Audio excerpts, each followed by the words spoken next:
Bəli, işğaldan azad olunan ərazilər sürətlə bərpa edilir və bu sürətlə bərpa edildikcə böyük qayıdış ünvanlarının sayı da gündən-günə artır. Hər gün yüzlərlə ailə doğma yurd yuvalarına qayıdır. Biz az əvvəl məlumatı təqdim etdik. Cəbrayıl rayonunun Şükürbəyli kəndinə bugün də qayıdış reallaşıb. İndi bu barədə ətraflı məlumatları çatdırması üçün bizimlə birbaşa bağlantıda olan əməkdaşımız Ayşən Cümşüdova ilə bağlantı yaradırıq. Ayşən, buyurun, eşidirik, siz efirdəsiniz.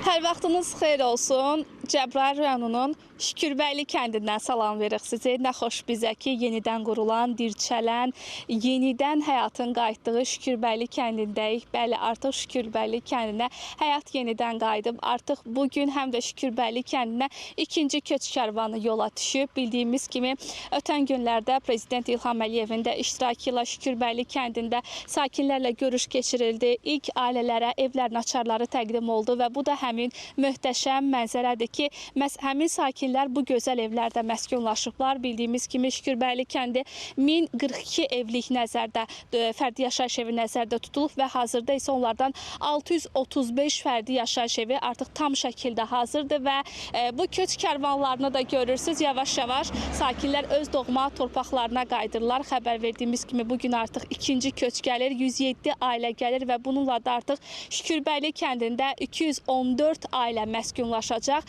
Və bu da o deməkdir ki, Şükürbəyli kəndi günü-gündən inkişaf edir və burada yeni gələcək, yeni həyatlar qurulur və onu da bildirək ki, Şükürbəyli kəndində yaşayış üçün bütün infrastrukturla təmin olunub. Qaz, su, işıq, elektrik xətləri tam şəkildə çəkilib. Eyni zamanda burada həm 360 yerlik məktəb, 80 yerlik uşaq bağçası, inzibati bina, həkim məntəqəsi, eyni zamanda musiqi məktəbi də fəaliyyətə başlayıb və onu da bildirək ki, ilk dəfə Şərqi Zəngəzurda inşa edilən musiqi məktəbidir bu musiqi məktəbi və artıq Şərqi Zəngəzurun bütün güşələrində bu musiqi məktəbinin xoş sədalarını da eşidəcəyik.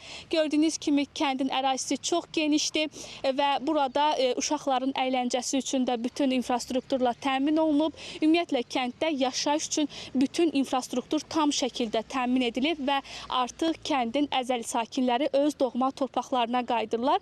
Bəli, xəbər verdiyim kimi bugün artıq ikinci köç gəlir. İlk köçdə 107 ailə, ikinci köçdə 107 ailə və ümumilikdə isə 214 ailə öz dədə-baba yurdlarına yenidən qayıdırlar. Hələ ki, bizim sizə buradan çatdırmaq istədiklərimiz bu qədərdir. Qarşıdakı buraxılışlarda daha ətraflı məlumatlar verməyə çalışacağıq. Buyurun, söz yenidən sizdədir. Əməkdaşımız Ayşən Cümşüdova bərpa quruculuq işləri ilə bağlı son məlumatları çatdırdı.